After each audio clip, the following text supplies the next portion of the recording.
All right, our closing speaker is a former GOP executive director and a state chairman at one time, self-proclaimed conservative. And so our closing speaker is Emineth.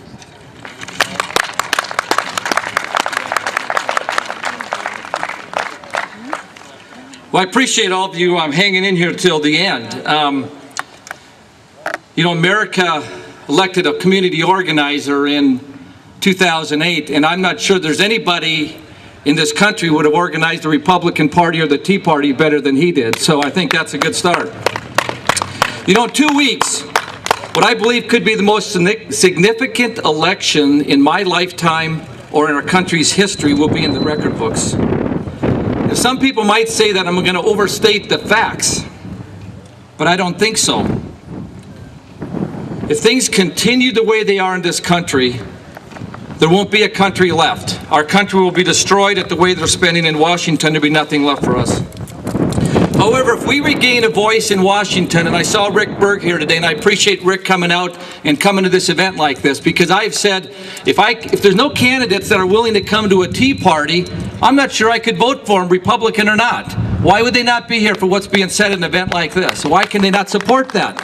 And Kelly Schmidt, our treasurer, thank you for coming. I saw Senator Dever. Dwayne Henderson run for Congress. I appreciate you guys coming out and being a part of this process. But why is our country up in arms? Well, that's why a lot of us are here today, taking time out on a Saturday to be part of this.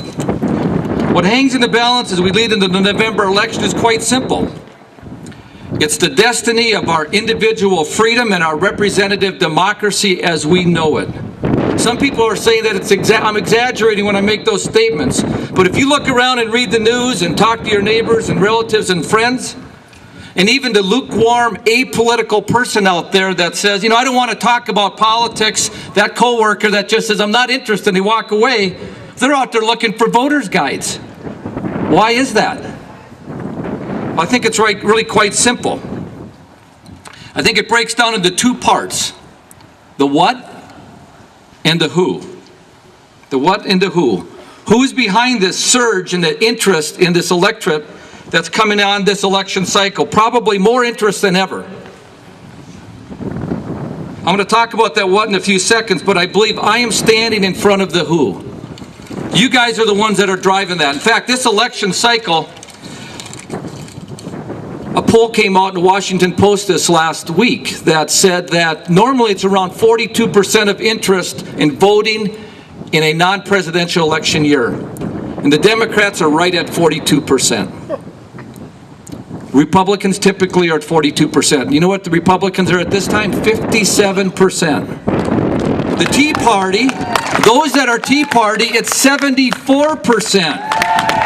And those that are Tea Party activists like you here is 82%. That's the who, it's you. You're part of what's driving this. And now to the what. Founding Fathers 234 years ago, in the Declaration of Independence, forged those principles into a living document dealing with a free society. It's called the U.S. Constitution. That's the what, the U.S. Constitution. You and others like you have passionately stepped forward to preserve what was laid out as the foundation of our government, this Constitution. You picked it up, you opened it, you read it, you kept reading it, and as you got more familiar with it, you began to realize that the practices and policies coming out of Washington aren't aligned with this document.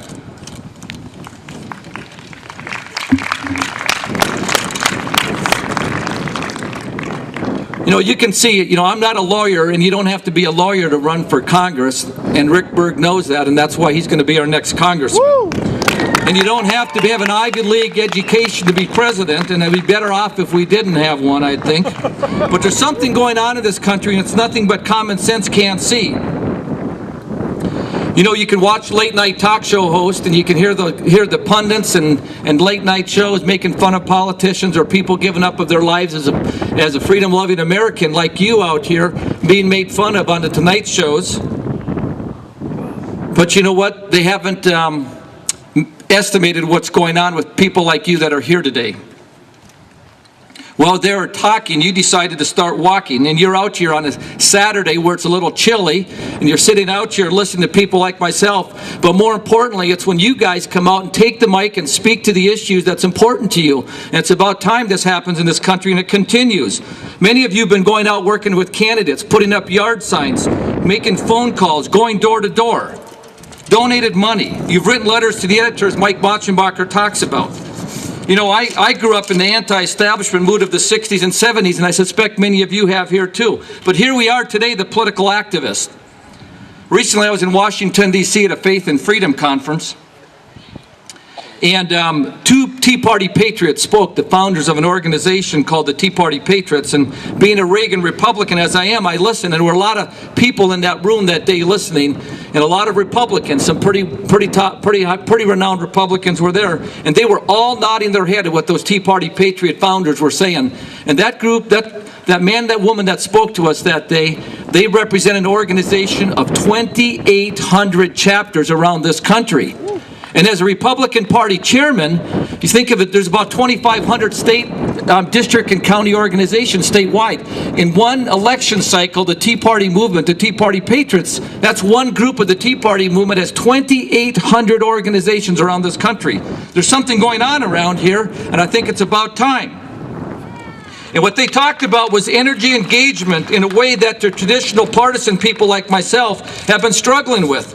I go to these events, as I was party chairman for 3 years, and one of the challenges was I was usually the youngest one there.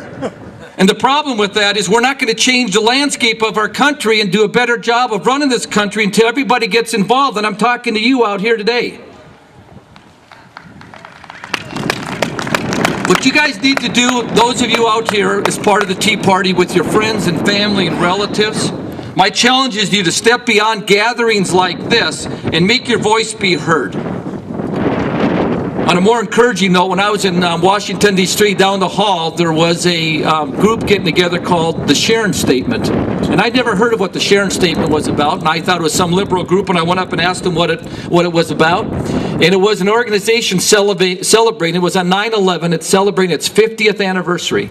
And it started in William F. Buckley's home, and it was a very conservative document with a proclamation that was really the beginning of the conservative modern movement that we hear today in this country. And as I was at that statement, I realized many of the things in that document are the same exact things I heard down the hall from those Tea Party patriots that were speaking of those issues. Talking about limited government, limited spending, personal responsibility. I served on the Republican National Committee platform.